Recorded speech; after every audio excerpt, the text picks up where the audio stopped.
네, 여러분 안녕하세요. 시사 365 제3호 학교폭력 징계사안 입시 연계 한번 시작해 보도록 하겠습니다. 일단 볼게요. 학교폭력 징계사안을 입시에 연계하겠다라고 했습니다. 그러니까 어떻게 보면은 이 학교폭력 징계랑 원래 입시는 어땠다는 거예요. 원래 입시랑은 별로 관련성이 없었다는 얘기죠. 학교폭력에도 대학 가는데 전혀 지장이 없었는데 이제부터 어떻게 하겠다는 거예요? 연계하겠다는 거죠. 근데 이 연계라는 게 긍정적 의미의 연계가 아니겠죠. 어떤 연계겠어요? 뭔가 불이익을 주겠다, 페널티를 주겠다라는 식의 연계라고 봐야 되겠습니다. 뭐 당연한 얘기고요. 서문 한번 읽어볼게요. 윤석열 대통령은 이달 초 원 스트라이크 아웃 제도를 언급하며 학교 폭력 문제에 대한 고강도 대책을 마련하라고 지시했다. 예, 보면은 원 스트라이크 아웃. 보니까 원래 이게 야구를 아는 친구는 알겠지만 혹시 뭐 야구에 전혀 관심이 없는 친구들은 모를 수 있겠죠. 이 원래 볼게요. 그러니까 뭔가 무슨 스트라이크 이런 식의 표현을 많이 씁니다. 뉴스 같은 데서 보면은 가령 뭐 원 스트라이크다 투 스트라이크다 뭐 이런 식으로 쓰는데 몇 스트라이크 아웃 뭐 이런 말을 쓰죠. 근데 이게 무슨 말인지를 좀 생각을 해볼 필요가 있어요. 원래 야구에서는 3 스트라이크를 기준으로 해서 아웃이라고 판정을 하죠. 삼진 아웃이라고 하죠. 하지만 이제 여기다가 2 스트라이크 1 스트라이크를 넣어가지고 아웃을 시키겠다. 한마디로 얘기해서 원 스트라이크 아웃이라는 것은 경고가 없다는 얘기죠. 그러니까 원 스트라이크 아웃 제도를 언급했다라는 것은 무슨 말이냐? 경고 없이 뭔가 불이익을 주겠다 이런 말입니다. 학교 폭력 문제에 대한 고강도 대책을 마련하라고 지시했다. 그러니까 보니까 고강도 대책, 여기서 고강도 대책이라고 이야기한 거랑 또 뭐랑 연결이 되냐면 앞에 얘기했던 원 스트라이크 아웃 제도랑 연결이 되죠. 사실 원 스트라이크 아웃 제도를 사용하는 게 많지 않을 겁니다. 많지 않아요. 원 스트라이크 아웃하는 거의 없죠. 음주운전 이런 아주 심각한 그런 것들을 제외하고는 크게 원 스트라이크 아웃 제도를 사용하는 게 없어요. 네. 자, 정순신 변호사 아들 학교폭력 사건으로 여론이 들끓자 내놓은 주문이었다. 보니까 여기 새로운 내용이 나왔어요. 바로 정순신 변호사 아들 학교폭력 사건. 이거 같은 경우는 어떻게 보면 새로운 정보기 때문에 아마 뒤쪽에 좀 더 설명을 해줄 예정이에요. 자, 며칠 뒤 이주호 사회부총리 겸 교육부 장관은 국회에 출석해 엄벌주의 원칙을 다시 한번 강조했다. 또 여기 말하는 엄벌주의 원칙 또 어디랑 연결이 되죠? 앞서 언급했던 고강도 대책이랑 다 연결되는 얘기예요.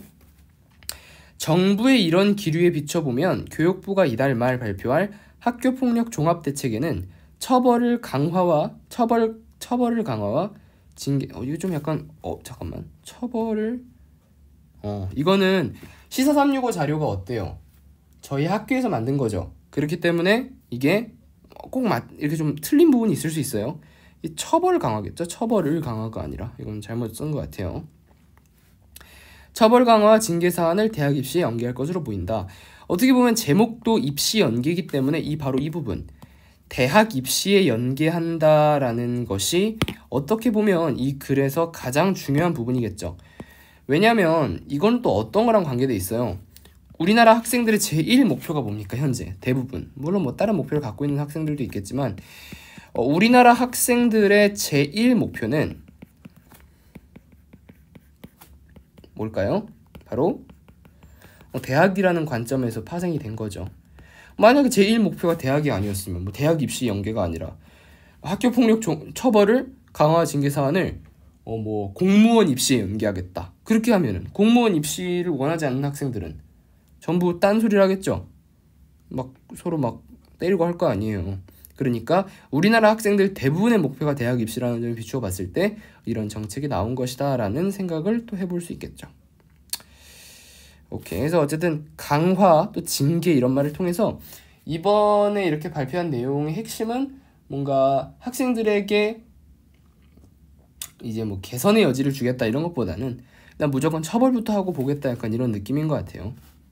또 그 이면에는 처벌을 강화했을 때 학생들이 지금보다 학교폭력을 조금 더 무겁게 생각하고 조금 덜 할 것이다 라는 생각이 깔려 있는 거겠죠. 기사 한번 볼까요? 연진아, 학교폭력 가해자는 대학에 못 가. 대학이 학교폭력 근절의 종착점 돼야. 이게 한국대학신문에서 2023년도 3월달에 나온 기사인데 전 처음에 연진아라는 말이 뭔지를 굉장히 고민했어요. 제가 사실 좀 속세가 좀 단절해서 사는 그런 느낌이 있어서 연진아? 전 처음에 정순신 변호사 아들이 연진인 줄 알았거든요. 그래서 이런 말을 막 써도 되나? 왜냐면 사실상 공개하고 곤란할 수 있잖아요. 근데 그것도 아닌 것 같더라고요. 그래서 연진아가 뭐지라고 연진을 계속 검색했는데 찾았습니다. 바로 연진아는 뭔가 더 글로리에 나오는 인물이더라고요. 그래서 뭔가 그런 유사한 그런 유행어 같은 게 있나 봐요. 연진아라고 부르는 게. 하지만 뭐 중요하진 않고. 학교폭력 가해자는 어떻대요? 대학에 못 간대요. 누구는? 학교폭력 가해자는. 주어가 중요합니다. 학교폭력 가해자는 대학에 못 가. 이 내용은 또 어디랑 연결돼요? 대학 입시에 연결할 것으로 보인다는 얘기랑 연결되겠죠. 그러니까 한 번 더 확실해진 거예요. 대학 입시랑 연결한다는 게 뭐 대학 가서 뭐 교육을 하겠다 그런 게 전혀 아니라 단순하게 말해서 학교폭력에 대한 처벌이 대학 입시에 대한 불이익으로 굳어졌다라고 볼 수 있겠죠. 처벌은 불이익이다. 심지어 불이익을 넘어서 아예 못 간다라고 하는 것으로 봤을 때 아예 불이익의 내용이 불가능이 될 수도 있겠네요. 그러니까 단순하게 뭐 감점을 주겠다, 뭐 이점을 주겠다 그런 게 아니라 학교 폭력을 한 사람은 아예 대학에 못 간다. 뭐 이렇게 되는 거죠. 대학이 학교 폭력 근절의 종착점 돼야. 자, 종착점이라는 표현을 썼는데 이것도 좀 우리가 좀 유심히 생각해 볼 필요 없어요. 뭐가 종착점이래요? 바로 대학이 종착점이래요. 사실 좀 아이러니하지 않습니까? 대부분의 학교 폭력은 어디서 일어나요? 보통 대학교에서는 학교 폭력 잘 안 일어나죠. 일어나봤자 고등학교, 많게는 중학교에서도 많이 일어나게 되죠. 무슨 초등학교에서도 일어난다 하대. 그런데 초등학교, 중학교, 고등학교, 그죠? 초중고에서 사실상 우리들은 초중고에서 학교 폭력을 경험한단 말이에요. 뭐 경험 안 할 수도 있겠지만. 하지만 종착점은 어디가 돼야 된대요? 대학이 돼야 된대요. 이 말은 무슨 말이냐? 결과적으로 얘기해봤을 때 학교 폭력을 근절시킬 수 있는 가장 좋은 방안 중에 하나는 대학 입시에 대한 불이익이다. 한마디로 학생들이 대학에 대한 걱정 아래 학교 폭력을 안 하도록 만들어야 된다. 뭐 이런 말이 되겠습니다. 여기서 한 번 더 우리가 좀 생각해 봐야 될 거는 어떻게 하다가 우리나라가 이 지경이 됐나. 대학을 걸어버리면은 애들이 다 벌벌벌 떨어는 좀 이상한 그런 모양새를 보여주고 있어요. 자, 더글로리 일부 방송 이후 계속해서 더글로리가 언급이 되는데 사실 뭐 이런 걸 좋아하지는 않습니다. 왜냐면 더글로리 못 본 사람은 이해를 못 하잖아요. 근데 더글로리 일부 방송 이후 여기서 제가 찾아봤더니 더글로리가 뭐 내용은 전혀 모르지만 최소한 학교 폭력에 관련된 내용이라고 합니다.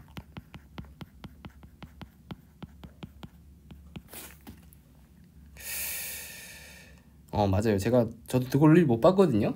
근데 제가 최근에 유튜브 쇼츠를 보다가 뭐 이런 말을 강의에서 해도 되는지 모르겠는데 어떤 송혜교? 저는 송혜교 씨 알거든요. 송혜교가 이제 과거 순풍산부인과라는 드라마에서 처음 데뷔했는데 제가 그걸 챙겨봤어가지고 순풍산부인과 나오는 송혜교 씨가 이번에 더글로리 여자 주인공을 맡은 것 같더라고요. 근데 거기서 그 송혜교 씨가 남학생 과외를 하는데 남학생이 좀 이제 아주 불건전한 요구를 하죠. 시험 성적 올릴 테니까 뭐 이렇게 해달라. 그러더니 갑자기 그 사람이 이렇게 얘기합니다. 머릿속으로 연진아 이런 게 놀랍지도 않아 막 이렇게 얘기하죠. 그러니까 그 말을 좀 모티브로 얻은 것 같아요. 자, 봅시다. 더글로리 일부 방송 이후 때마침 정순신 변호사 아들의 학폭 사태가 터졌다. 오케이, 때마침이라는 걸 봤을 때 굉장히 좀 밀접한 연관이 있는 것 같아요. 그러니까 학폭 사태라는 거랑 이 더글로리 일부랑 좀 연관이 있다는 걸 여기서 추측해 볼 수 있죠.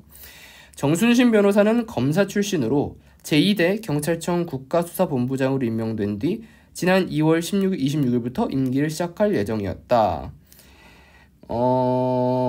그러니까 이게 좀 잘 알아야 돼요. 연관관계를 해볼게요. 이 정순신 변호사라는 사람이 좀 약간 봅시다. 정순신 변호사. 칭호가 뭐예요? 변호사.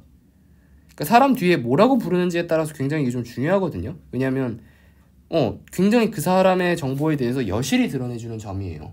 가령 오은영 박사님, 의학 박사시니까, 또는 뭐 백종원 같은 경우도 스스로를 뭐라고 그러죠? 요리 연구가. 이런 식으로 뒤에 붙이는 말들이 그 사람의 아이덴티티를 아주 잘 보여준다고 볼 수 있어요. 정순신 변호사는 뭐였냐면 검사 출신이에요. 뭐 내용 이해하는 게 중요하니까 좀 자세히 설명을 하면, 원래 옛날에는, 요즘에는 로스쿨 다니지만 옛날에 사업고시를 봐가지고 사업연수원에 들어가죠. 그래서 거기서 1등, 2등, 3등에서 2등이 검사를 하죠. 1등은 판사, 2등은 검사, 3등은 변호사. 뭐 그렇게 구성이 되는데, 검사 출신으로서 경찰청 국가수사본부장으로 임명이 됐어요. 해서 지난 2월 26일부터 임기를 시작할 예정이었습니다. 그러니까 어떻게 보면 이 경찰청 국가수사본부장은 뭐죠? 국가직이죠, 국가직. 그러니까 공무원이에요, 쉽게 말하면. 공무원? 어쨌든 국가에서 일하는 거죠. 하지만 이제 아들의 학교폭력 사태로 임기 시작 하루를 앞두고 사의를 표명했다. 자, 이런 거 어휘집에 나오나 몰라. 사의를 표명했다. 이거 사퇴했다는 얘기예요. 퀴트. 그만뒀다. 뭐 때문에 그만뒀느냐? 아들의 학교폭력 사태로 임기 시작 하루를 앞두고. 요새 이런 일이 많죠. 우리나라는 옛날부터 그랬어요. 사실 미국에서는 전혀 그러지 않을 거예요. 만약에 설사 비슷한 상황이 생겼다 하더라도. 왜냐면 외국에선 보통 인식이 어때요? 아들 잘못은 아들 잘못, 내 잘못은 내 잘못. 근데 보통 부모 잘못을 아들한테 전가시키는 경우는 없지만, 이상하게 정치권에서는 아들이 뭔가 잘못을 하면 아버지인 정치인이 사임하는 경우가 생기죠.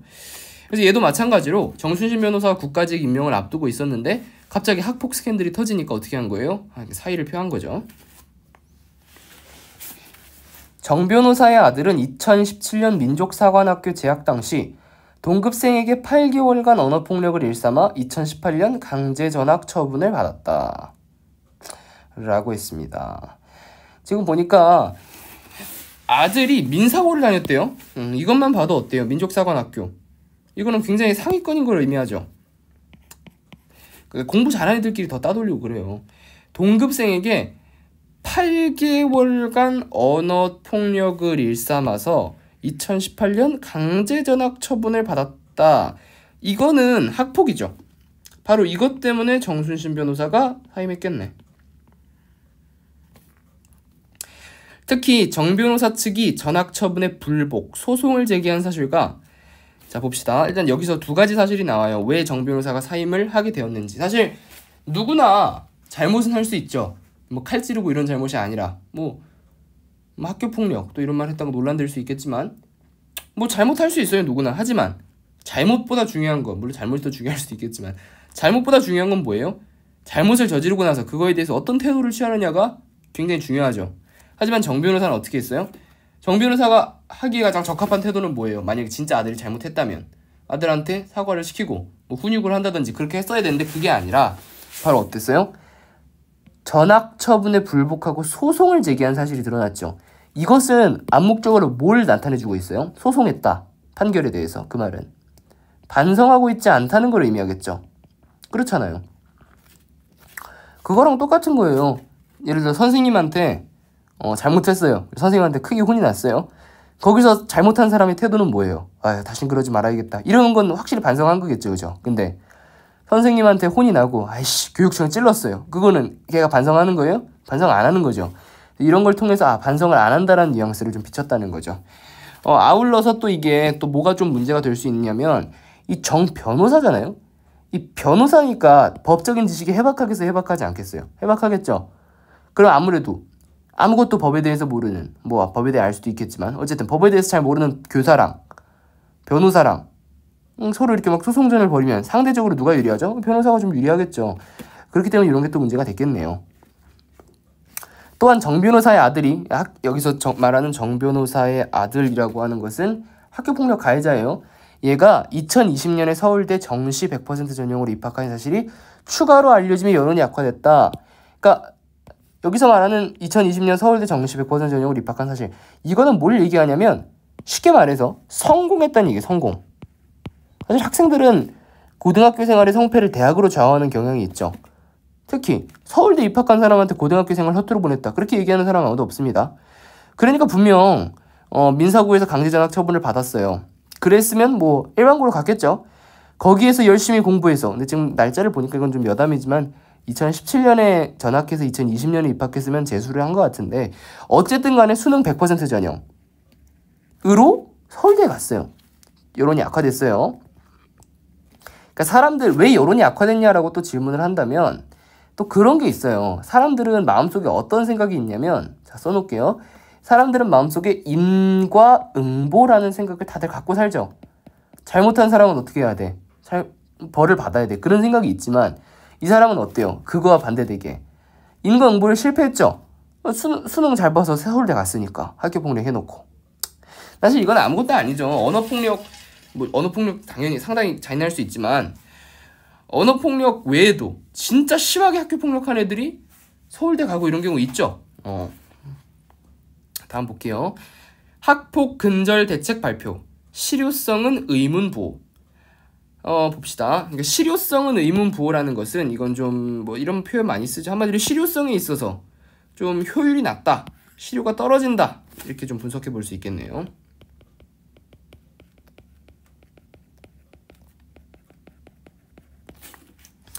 학폭 논란이 불거질 때마다 정부는 학폭 근절 대책을 발표하고 있다. 2021년 학폭 논란 당시 문화체육관광부와 교육부는 학교폭력 근절 및 스포츠 인권보호 개선 방안을 발표했다. 오케이. 그러니까 이것도 사실 좀 어불성설이라고 그러는 표현 좀 그렇다. 이게 좀 이상하죠. 학교폭력 논란이 불거질 때마다 정부는 어떻게 했어요? 근절 대책을 발표하고 있어요. 좀 이상하지 않습니까? 전 이상하다는 느낌이 좀 들어요. 왜냐면 사실상 제일 좋은 건 뭐겠어요? 평소에 조심하는 거. 학폭 터지기 전에 막는 게 중요하겠죠. 근데 학폭 논란이 불거질 때마다 근절 대책을 발표하고 있는 거는 저는 약간 눈 가리고 아웅한다 그런 느낌이 좀 듭니다. 어쨌든 문화체육관광부와 교육부가 뭘 발표했냐면 학교 운동부 폭력 근절 및 스포츠 인증 교육 방안. 근데 얘는 어때요? 좀 지나치게 조금 너무 좀 편중이란 말은 그렇겠다. 조금 약간 뭐라고 해야 되지? 좀 부분적이죠. 아주.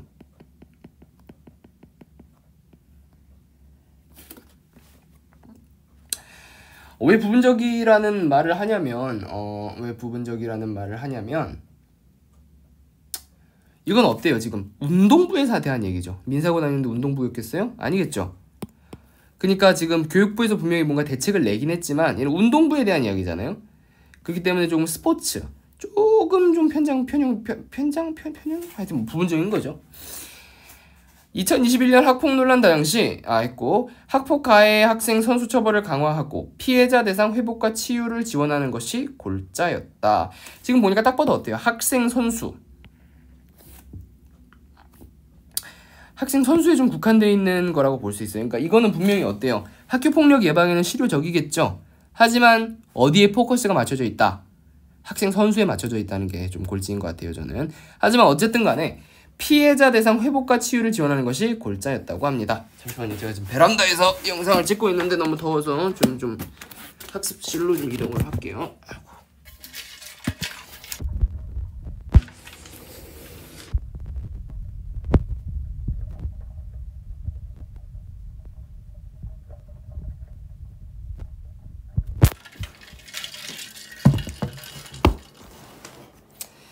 자, 정순신 아들발 학교폭력 논란 이후 봅시다. 정순신 아들발 이런 거 많이 씁니다. 필발자인데 정순신 아들을 필두로 한 학교폭력 논란 이후라는 거예요. 교육부는 학폭 근절 대책 추진 방향을 지난 9일 국회 교육위원회 이하교육위에 보고했다. 그러니까 보니까 여기 학폭 근절이라고 하는 거는 또 새로운 내용인 거죠. 그러니까 앞서서 분명히 이런 내용이 있었는데 이건 엄연히 좀 두 개는 다른 내용이라고 봐야 되겠습니다. 현재 최대 2년의 학교폭력대책심의위원회 학폭 가해 학생 조치 생활기록부 보존기간 연장 검토 봅시다. 현재 최대 2년의 학교폭력대책심의위원회 학폭 가해 학생 조치 생활기록부 보존기간 연장 검토. 너무 좀 말이 어려운데 이거는 이렇게 분석해야 되겠는데 최대 2년 뭐가 최대 2년이라는 거예요? 핵심은 학교생활기록부의 보존기간이라는 거예요. 이해가 될까? 이렇게 솔직히 뭐 이거는 다 기관 명칭이니까 좀 제외하고 헷갈리니까 이렇게 비교하자고요. 그러니까 원래 학교폭력을 옛날엔 했을 때 생활기록부에 기록돼도 2년 기록됐다는 거죠. 왜 2년일까요? 2년이라는 수치는 뭘 의미할까? 대학에 사실 이것도 좀 일부는 대학에 영향이 있을 거예요. 왜 굳이 2년 할 건 뭐하러 해가 아니라 보통 학생들이 2년 안쪽으로 대학을 가죠. 그래서 그런 좀 페널티를 준 게 아닐까라는 생각은 듭니다. 연장 검토인데 이걸 연장하겠다는 거죠. 가령 3년 4년 이렇게. 아울러서 학폭위 조치 대상 대입 전형 반영 뭐 이런 것도 대입 전형 반영 계속해서 나오는 거예요. 대입 전형. 피해자 보호 강화 이건 사실 어때요? 앞에서도 피해자 보호 강화 이거는 사실 말할 필요도 없죠. 제일 중요한 게 피해자 보호예요. 이주호 부총리 겸 교육부 장관은 엄벌주의는 학폭 예방이나 자기 책임에 대한 교육 차원에서 반드시 가하는 것. 지금 계속해서 뭘 주장하고 있냐면 엄벌주의와 교육적 해법은 병행할 수 있는 부분이 많다. 이게 무슨 말이에요? 병행할 수 있는 부분이 많다. 이게 진짜 중요해요. 왜 그래? 사실 이거는 좀 약간 대비되는 개념입니다. 뭐랑 뭐가 대비되는 개념이냐면 여기 써놓을까? 엄벌이라는 거, 교육이라는 거. 그래서 교정이라는 거 좀 달라요, 느낌이. 뭐 완전히 다 대비되는 개념이다 그렇게 볼 수는 없지만 저도 엄벌은 뭐예요? 가령 뭐 사형은 교정의 목적이 아니에요. 응? 무슨 말인지 알아요? 교도소는 교정을 위한 장소거든요. 교정을 위한 장소인데 사형은 교정이 아니에요. 가령 엄벌 같은 예를 들어서 사형이 뭐가 교정이에요? 죽여버린다는 건데. 하지만 교육적 해법을 병행할 수 있다고 했다는 얘기는 이 학생을 엄벌에 처하면서도 얘를 교정할 수 있다. 교정의 목적을 둔 엄벌이라는 거죠. 그 말이 핵심이란 얘기예요. 경미한 사안, 초기 사안은 교육적 해법을 우선시하고 지속적이고 집단적인 악질행위는 엄벌의 균형을 잡아야겠다. 봅시다. 그러니까 이 얘기죠. 경미하고 초기 사안 같은 경우에는 뭐를? 교육적 해법. 반면에 지속적이고 집단적이고 악질적인 경우에는 엄벌하겠다. 뭐 가령 언어폭력 한 번 했어요. 야이씨 하면서 욕설을 했어요. 그럴 때는 교육적 해법 지도를 한다든지 상담을 한다든지 진행을 하고, 반면에 막 담배빵 지지고 막 매일 폭행하고 악질적으로 괴롭혔다. 그럴 경우에는 엄벌하겠다. 이런 얘기죠. 그러니까 대상에 따라서 피해 정도를 조정하겠다는 거예요. 굉장히 어때요? 유연하죠. 자, 다음 문단 볼게요. 하지만 학폭 근절 대책의 실효성에 꾸준히 의문부호가 붙는다. 학교폭력 근절 대책 실효성에 꾸준히 의문부호가 붙는다. 그러니까 실효성이라는 거죠. 핵심은 실효성에 의문부호가 붙는다. 이 말은 실효성이 의심스럽다는 얘기죠. 앞에서도 한번 언급됐었던 얘기예요. 학폭 근절 대책을 비롯해 학폭이 끊임없이 발생하고 있기 때문이다. 그러니까 이 말은, 이 주장의 근거가 어디서 드러나요? 이 말에서 드러나는 거죠. 비웃듯 학교폭력이 끊임없이 발생하고 있기 때문에 다음과 같은 생각을 하게 된 거겠죠. 이유가 무엇일까? 조정실 학교폭력 피해자 가족협의회 대표 해맑음 센터장은 본지와의 인터뷰에서, 이것은 본지와의 인터뷰, 이게 본지가 어딜 가리켜요? 이 본지가 누구지? 뭐 이렇게 생각하는 게 아니라 이 본지라는 거는 앞서 언급했던 이 한국대학신문, 이걸 본지라 그러는 거예요. 본지, 본종이 이런 뜻이에요. 부모의 태도와 성적 지상주의의 폐단. 봅시다. 부모의 태도.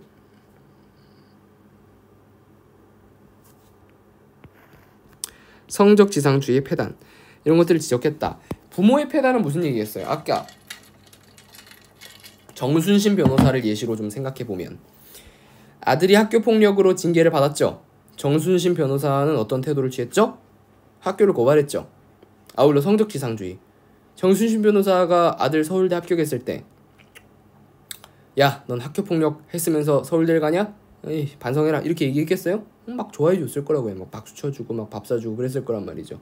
그러니까 이게 핵심이에요. 근데 오히려 한 가지 좀 주목해 볼 점은 뭐냐면 성적 지상주의의 폐단을 지적하는 사람들의 의견이 좀 지배적이지만 결국 교육부, 정부에서 내는 해책은 뭐예요? 성적 지상주의의 폐단을 역이용하는 거죠. 지금까지 학교폭력 사안이 좀 이렇게 실효성 지적받았던 이유가 학교폭력 해서 학교 쫓겨나면 대학 잘 가면 되지, 검정고시 봐서 막 이런 입장이 있었단 말이에요. 그래서 그런 것들이 있다고 문제를 제기했으면서 오히려 그 대학이라는 미끼를 활용해서 학생들에게 학교폭력을 하지 못하게 하는, 뭐 약간 이런 게 좀 아이러니처럼 들리긴 하지만 어쨌든 다음 얘기입니다. 자, 안약 좀 넣고 하겠습니다. 눈이 너무 아파서. 좀 읽어보세요.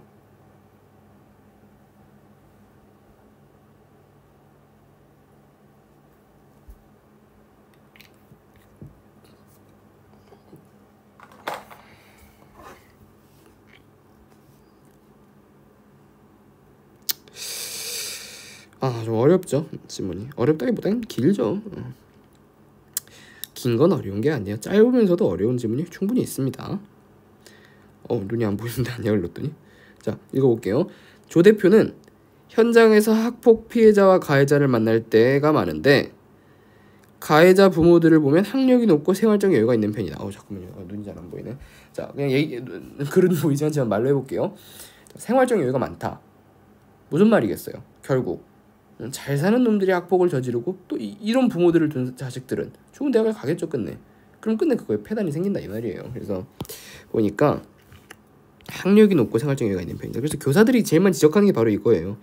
옛날에는 인텔리가 그렇게 많지 않았다고요. 인텔리가 뭔지 압니까? 지식인층을 얘기하는데 옛날에 인텔리가 많이 없었기 때문에 교사들이 굉장히 교권이 높았어요. 설사 교사들이 명문대 출신이 아니더라도.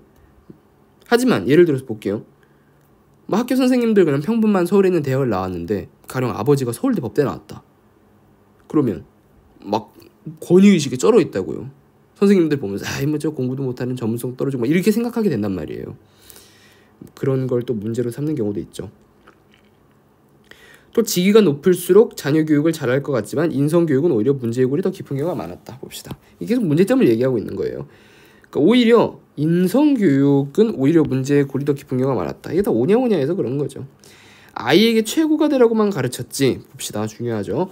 아이에게 최고가 되라고만 가르쳤지. 친구들과 어우러져 더불어 사는 삶을 가르치지 않는 모습이었다. 그러니까 아이에게 최고가 되라고만 가르쳤지 친구들과 어우러져 더불어 사는 삶을 가르치지 않았다. 이거 최고는 뭐겠어요? 단적으로 얘기해서 서울대겠죠.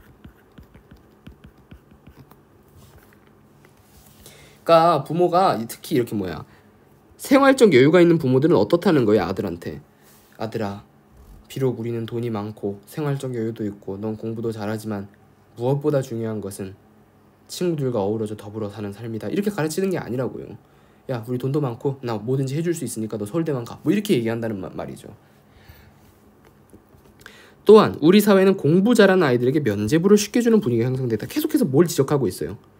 문제점을 지적하고 있죠. 지금 여기서 뭐예요? 또 이런 것도 하나의 문제라고 볼 수 있겠고 또 이런 것도 하나의 문제, 이런 것도 하나의 문제인 거죠. 면죄부라는 게, 면죄부가 뭔지 알죠? 옛날에 루터가 95개조 반박문 써서 막 클리니 수도 운동하고 이렇게 하기 전에 부패한 크리스트교에서 어떻게 했어요? 면죄부를 줬어요. 돈을 주고 면죄부를 사면, 적절한 아주 좋은 비유 표현인데 면죄부를 사면 어떻게 돼요? 그 사람들은 죄가 없어지는 거예요. 살인을 했어. 살인어치만큼의 면죄부를 사면 천국에 간다고요. 그것처럼 공부 잘하는 아이들, 근데 진짜 그래요. 여러분 진짜 머릿속에 생각을 해보세요. 똑같은 잘못을 해도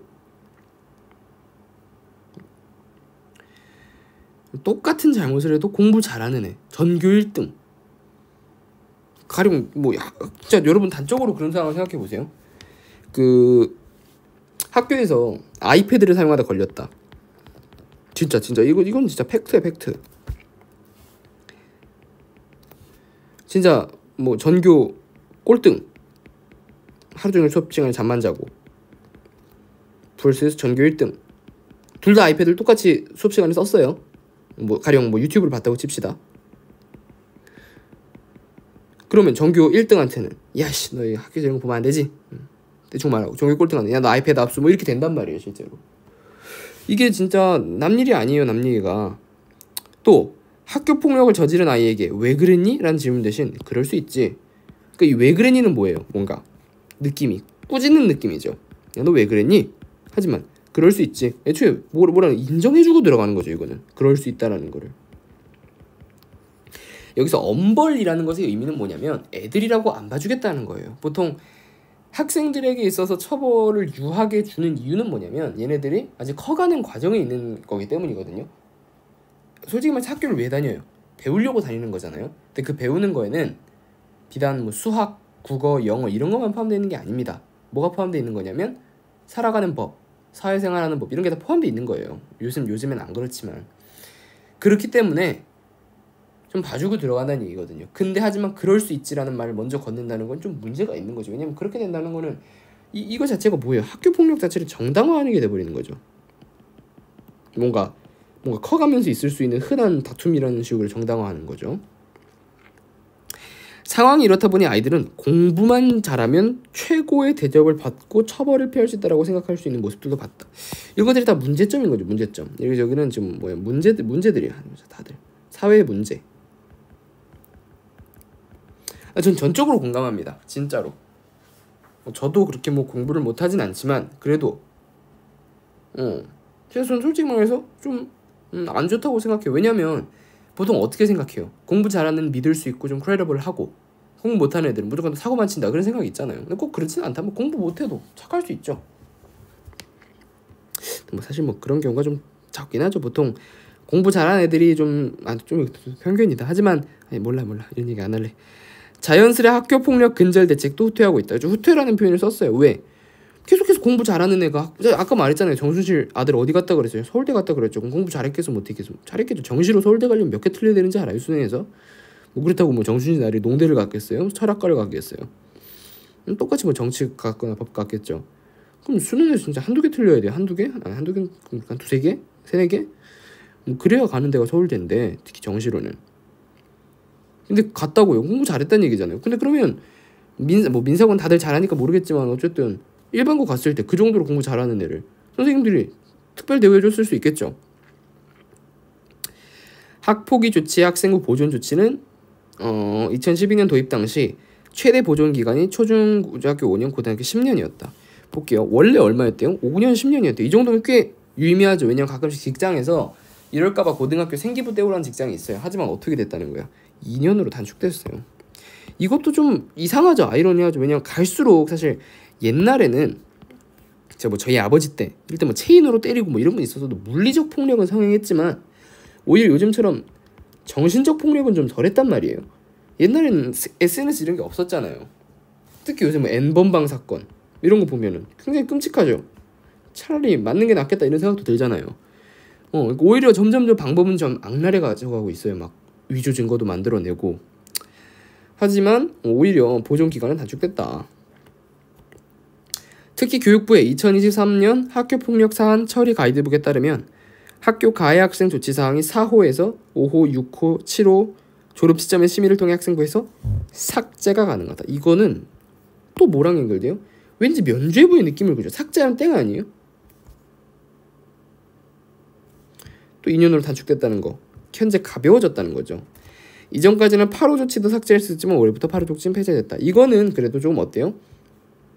올해부터 8호 조치 삭제는 폐지됐다. 그래도 점점 좀 더 강화되는 분위기인 건 좀 눈치챌 수 있겠죠.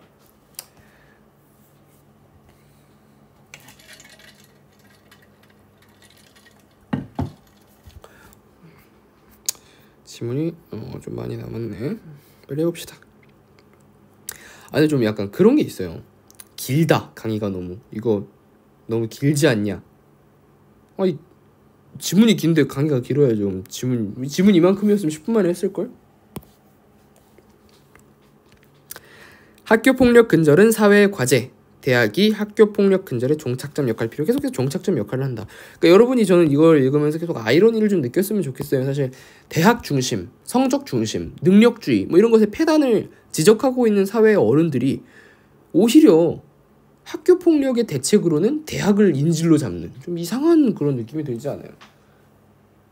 약간 전 되게 이런 거 좋아하거든요. 여러분이 이런 걸 많이 생각해 보면 이 지문 자동적으로 이해가 돼요.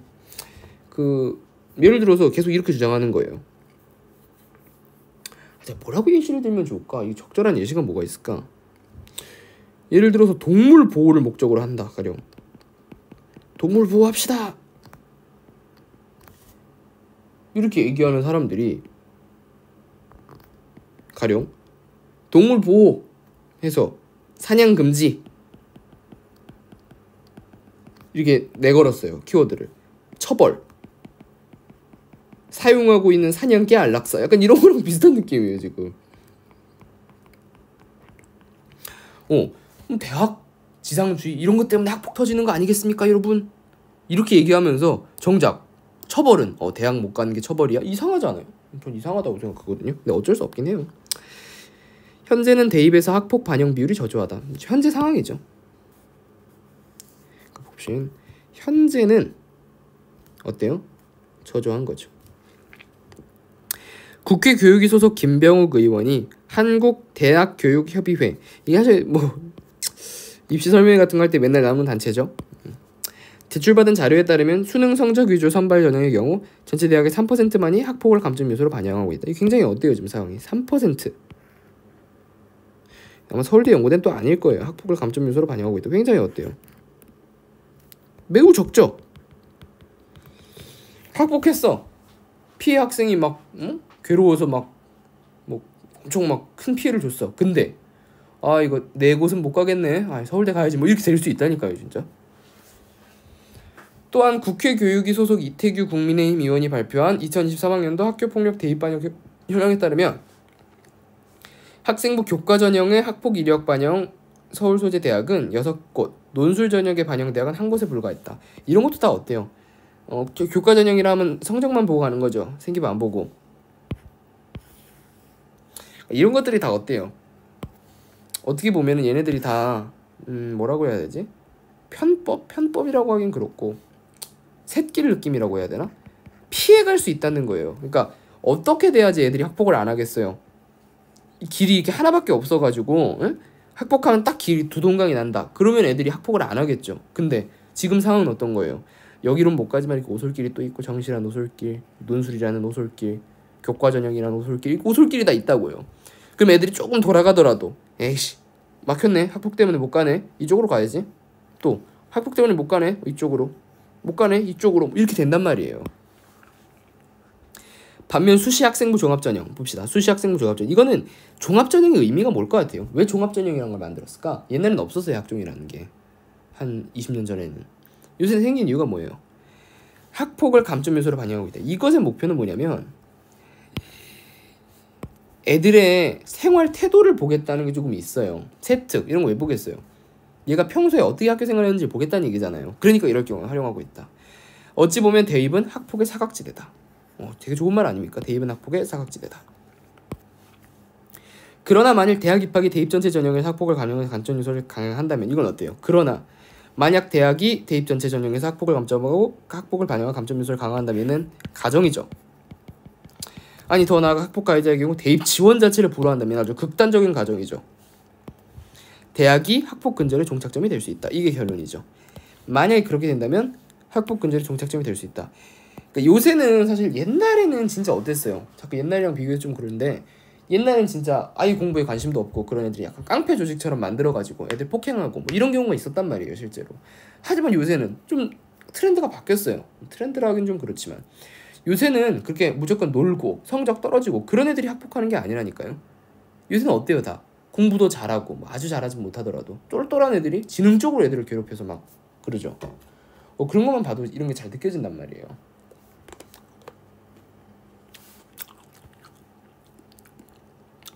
학폭 가해자로 낙인찍히면 대학 진학은 물거품이 되기 때문에 이게 뭐예요? 이유죠. 그러니까 요런 거 하나만 박혀 있어도 학폭이 현저하게 줄어들 거다 이 말이죠.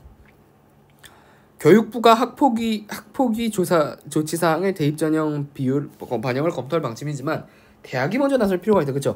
사실 어떻게 보면 교육부의 정책에 따른 게 대학이지만 또 대학에서 자체적으로 할 수도 있거든요. 이태기 의원은 정시와 수시를 구분하지 말고 가해 학생이 본인의 행동에 책임지게 하는 부분에 대해 우리 사회가 머리를 맞대야 한다라고 지적했다. 김희경 중앙대학 원장도 교육 프로그램만으로 문제길이 역부족이라면 대입 반영 등의 대책도 시도해볼 수 있다. 이런 것들은 또 어때요? 다 전문가의 의견이죠. 사실 뭐 뉴스 자체를 뭐 쓰는 사람이 전문가니까 모르겠습니다만 어쨌든 뭐 이렇게 다 전문가들의 의견을 또 반영을 하고 있습니다. 봅시다. 여기서 근데 분명히 뭐라고 밝혔냐면 교육 프로그램만으로 문제 해결이 역부족이라면이라는 거예요. 그러니까 무조건 채찍부터 들면 안 돼요. 교육 정책이라는 것 자체가. 처벌만 한다. 그건 좀 이상하죠. 교육이 아니잖아요, 그거는. 그러니까 어쨌든 뭔가 교육 프로그램만으로 좀 시도를 해보지만 그게 안 된다면 대입 반영들의 대책도 시행해 볼 수 있다라는 거죠. 자, 볼까요? 인터뷰. 한성준 좋은 교사운동 공동대표. 학폭처벌 입시 연계된 학교는 소송판 될 것. 얘는 어때요 지금? 되게 그러네. 그럴 수도 있겠네. 앞에서는 지금 계속해서 뭐라고 얘기하는 거냐면 대입 반영이 필요하다는 거예요.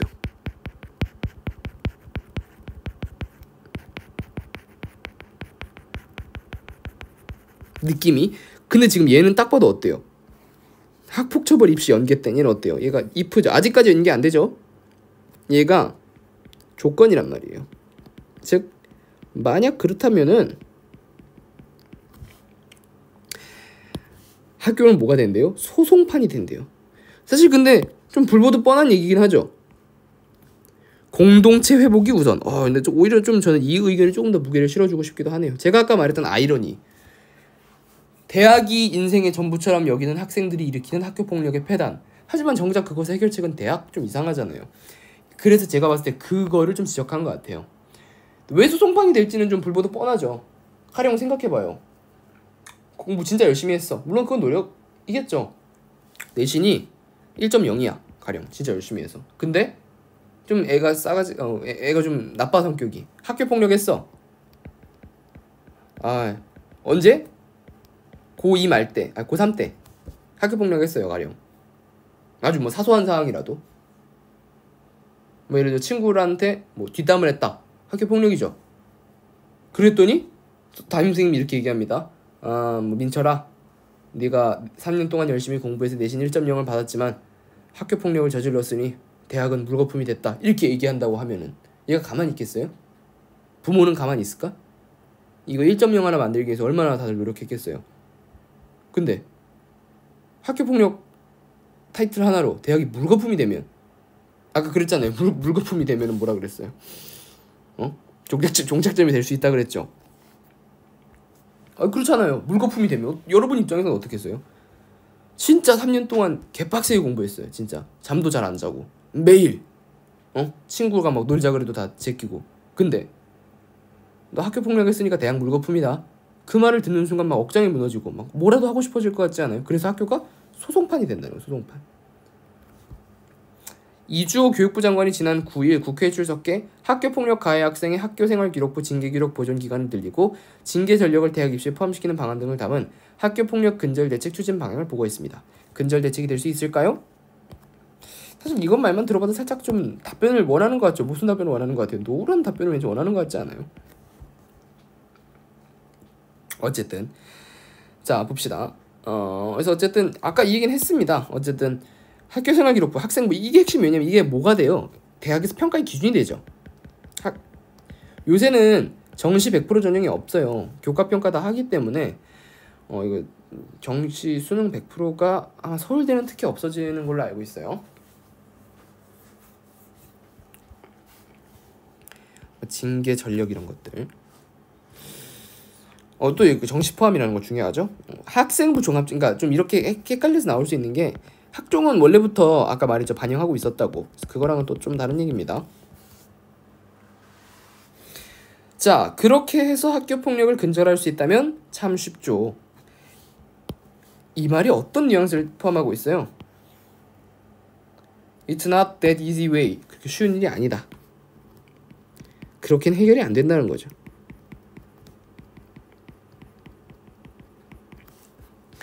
현실에서는 그렇게 작동하지 않습니다. 교육 현장은 학교폭력 징계 기록을 학생부에 기록하기 시작하면서 오히려 더 힘들어졌습니다. 오히려 더 어떻게 됐대요? 우리가 지금까지 들어보지 못했던 주장이에요. 오히려 더 힘들어졌습니다. 뭐 하면서? 학교폭력 징계 기록을 학생부에 기록하기 시작하면서.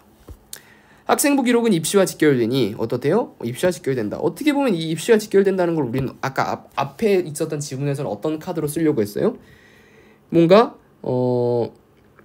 학교폭력 감소를 목적으로 쓰려고 했던 카드 중에 하나죠. 입시와 직결된다는 부분이.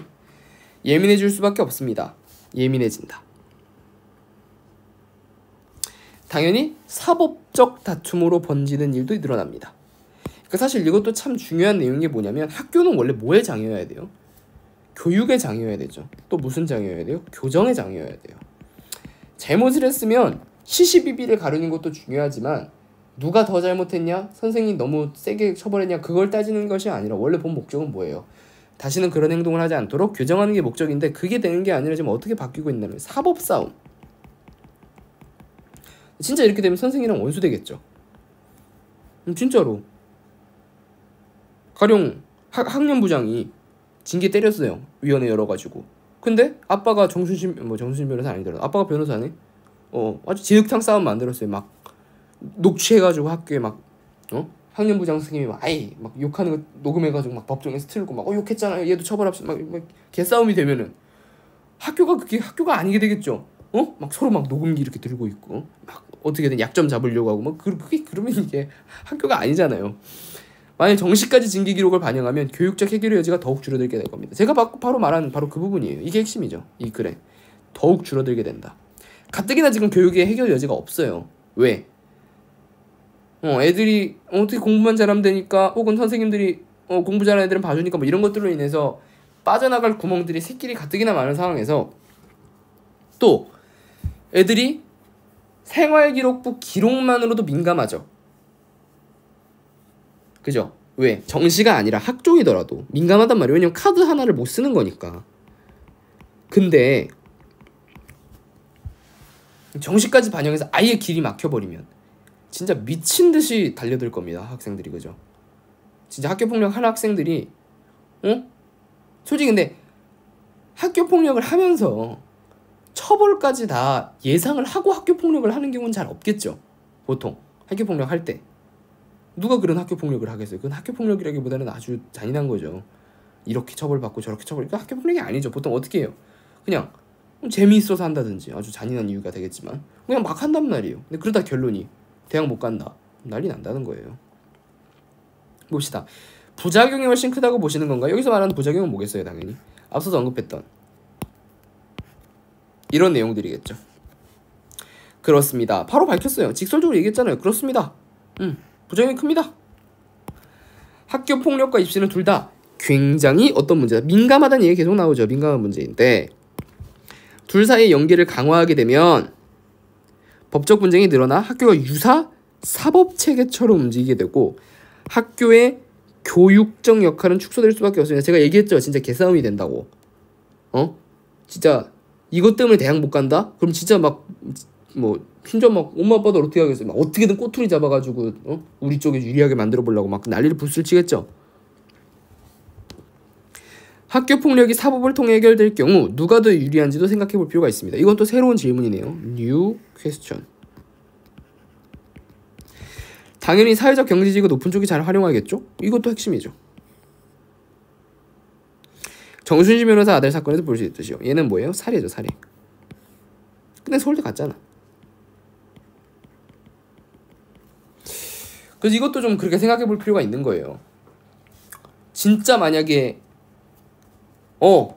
학교폭력? 진짜 조그만 거라도 해서 기록 나오면 무조건 대학 불합격 그렇게 해버려요. 감점 10점. 그러면 진짜 둘 다 학교폭력을 한 애더라도 한 명은 진짜 사소하게 제가 말했다시피 진짜 여학생을 비난하는 건 아니면 여고에서는 진짜 뒷담 한 번 했다고 학폭되고 막 그래요. 근데 진짜 야, 걔 좀 재수없지 않냐? 이런 얘기 한 번 한 애라 한 명은 진짜 수십 명이서 그룹을 이어서 악질적이게 한 명을 괴롭힌 애랑 둘 다 처벌이 같고 심지어 한쪽은 변호사 아버지가 잘 머리 써가지고 어떻게 학폭 처벌 안 받게 됐어요. 그럼 얘는 애꿎은 경제적 지위 안 되고 사회적 지위 안 되는 애만 대학 못 가게 되잖아요. 그런 쪽으로 오히려 이게 어떻게 된다? 오히려 야극화를 심화한다 이렇게 얘기할 수 있겠죠. 천종호 판사님이란 천종호 판사님이라고 아세요? 호통치는 판사라고 호통판사로 유명하신 분인데 그분이 뭐라 그랬어요? 빽 있는 애들은 탄원서도 잘 써주고 다 학교에서 받쳐준다. 근데 부모 없는 애들은 끝내 법정에서 소년원에 간다 뭐 이런 얘기 하신 적이 있단 말이에요. 뭐 그런 거랑 비슷한 맥락이라고 보면 되죠. 교육부는 가해 피해 학생 즉시 분리 제도를 강화하는 방안도 검토하고 있는 것 같습니다. 즉시 분리 제도 봅시다. 즉시 분리 제도. 얘는 또 어떤 거예요? 새로운 맹점이에요. 앞에서 즉시 분리 제도 얘기 안 했거든요.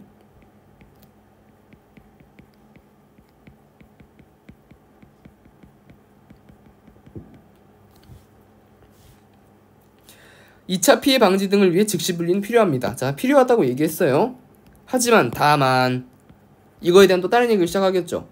이 제도와 관련해 강화해야 할 것은 분리 이후에 피해 학생을 어떻게 더 잘 보호하고 지원할지, 피해 학생을 어떻게 가르치고 지도할지입니다.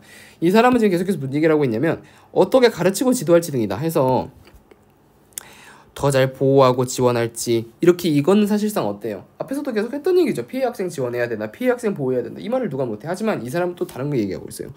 어떻게 가르치고 지도할지. 예컨대 안정실과 같은 별도의 공간, 심리상담 같은 교육적 지시를 위한 역을 제대로 갖추니 돌아봐야 합니다. 그러니까 여기서 예시를 들어주고 있죠. 디테일하게. 뭐 안정실, 별도의 공간이죠. 별도의 공간. 또 심리상담, 이런 것들은 다 뭐예요? 교육적 조치죠. 여건을 제대로 갖추지니 돌아봐야 된다. 이런 부분은 외면한 채 분리제도 강화가 학생들 간 대화 등 교육적 해결을 시도한 제도를 완전히 차단하는 방식으로 이어져서는 안 된다.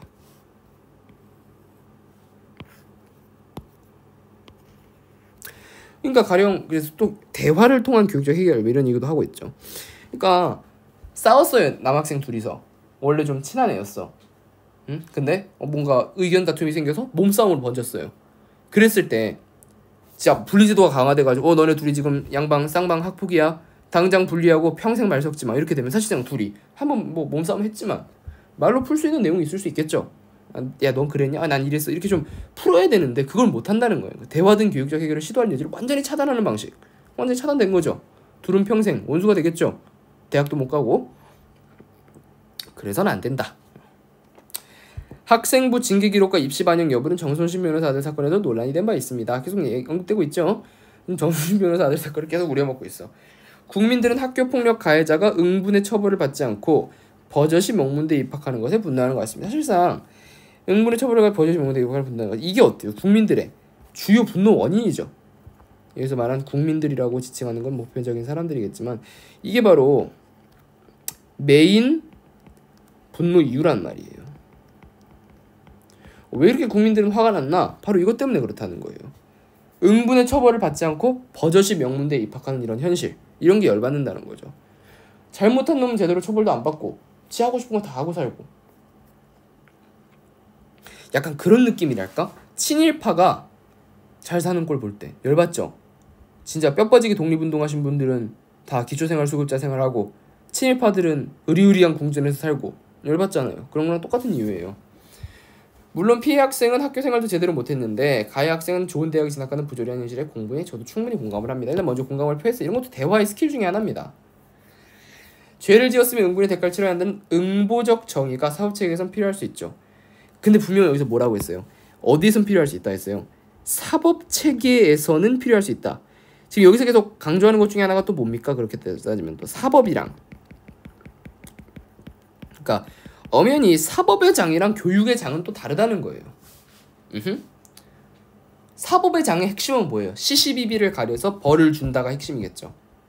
하지만 교육의 장은 시시비비를 가려서 벌을 주는 것도 물론 중요하겠지만 그것보다는 학생들이 다시는 어떻게 하면 이런 행동을 안 하고 건강한 사회인으로 성장할 수 있을까, 뭐 이런 것들 얘기하는 데가 사법체계가 아니라 교육체계겠죠. 그러나 학교에서 중요한 것은 온전한 피해 회복, 가해자의 진심 어린 사과, 교육체계의 복원입니다. 그래서 얘기하잖아요. 바로 이게 사법적 체계가 아닌 교육적 체계죠.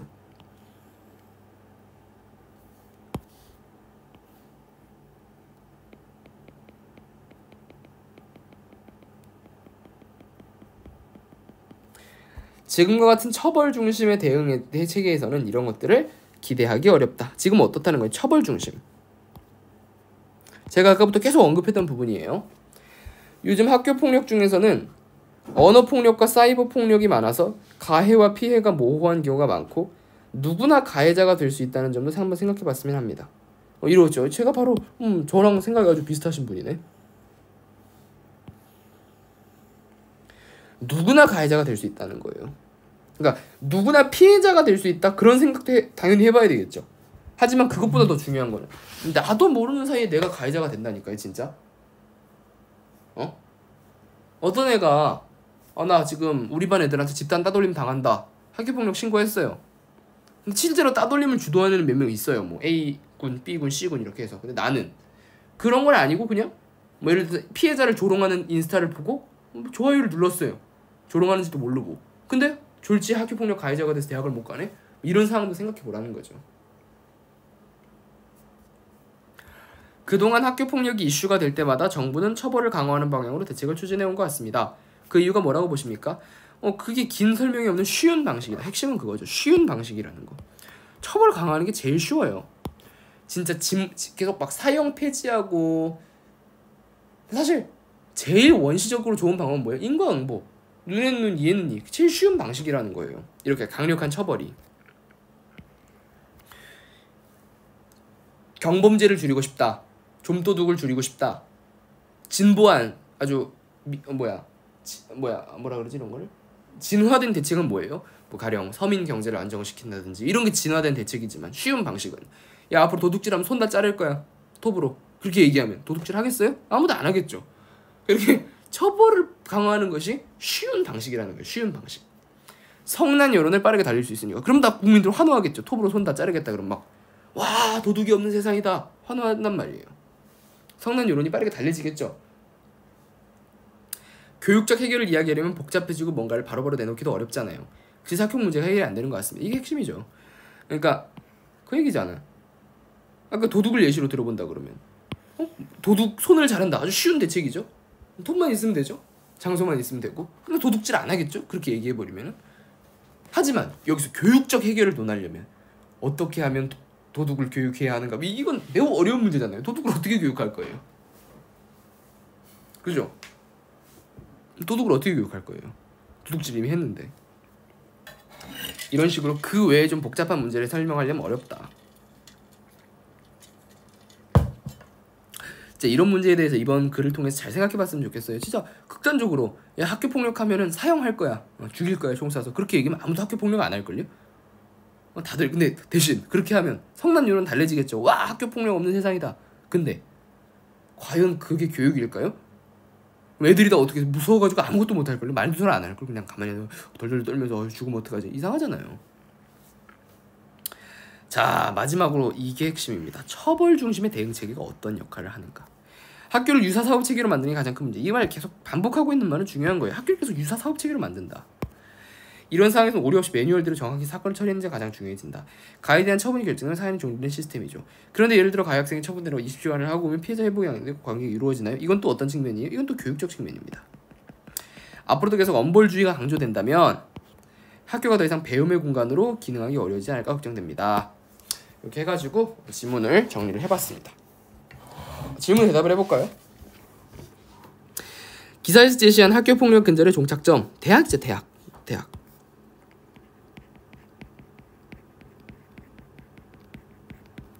대학 이슈 반영하자. 그럼 종착된다는 거예요. 하지만 또 밑에 있는 기사에서는 어떻게 얘기하고 있어요?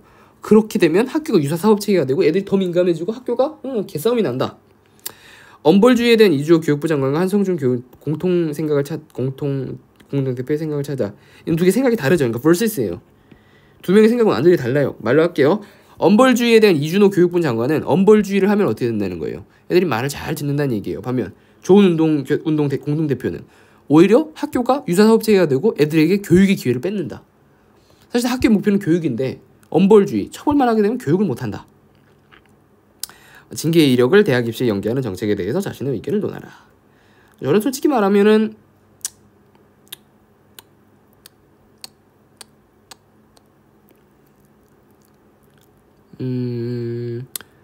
저는 반영해야 된다고 봅니다. 개인적으로. 하지만 그랬으면 좋겠어요. 분리했으면 좋겠어. 그러니까 기록을 하되 가령 생각을 해봐요. 생기부 한 사람이 생기부 하나를 평가해. 생기부 좋아. 최고인데 최고야. 좋은데 내 밑에 학폭. 이거 몹쓸 놈이구만. 탈락 이렇게 된단 말이에요. 그러면 차라리 이렇게 하지 말고 다 끊는 거예요. 이렇게 분리해. 진로 부분 100점. 봉사 부분 100점. 교과 성취도 80점. 이거 70점. 학폭했네. 이거 빵점. 이렇게 하면은 애들이 그래도 아주 불리해지겠지만 뭔가 탈출구가 있잖아요. 근데 그냥 생기부에 학폭 이렇게 써놓으면 이것 때문에 제가 생각해도 문제가 되는 것 같아요. 그러니까 전 예전부터 이걸 한 거의 제가 초등학교 6학년 때부터 뭔가 토론대회만 나가면 이런 걸 계속 주장했거든요. 뭐든지 면접이든 뭐든 평가하려면 분리평가를 해야 된다. 통합해서 하나로 보면은 다른 거를 평가할 때 그것에 대한 선입견이 반영될 수밖에 없어요. 진짜로. 저는 그래서 반드시 이렇게 좀 분리해서 평가를 해야 된다고 봅니다. 어쨌든 개인적인 생각이고요. 뭐 이런 게 시험에 나오진 않겠죠. 제 개인적인 생각이니까. 뭐 이런 식으로 해가지고 시사 365 제 3호까지 분석을 해봤습니다. 전 너무 재밌거든요. 개인적으로 공부도 진짜 잘 되는 것 같고 이렇게 하니까. 이 강의를 듣는 여러분들은 어떤 생각일지 모르겠습니다. 세상에 단 하나밖에 없는 시사 365 강의입니다. 이런 건 없어요. 전 세계에. 우리 학교 자료니까. 네, 이상 마무리하도록 하겠습니다. 감사합니다.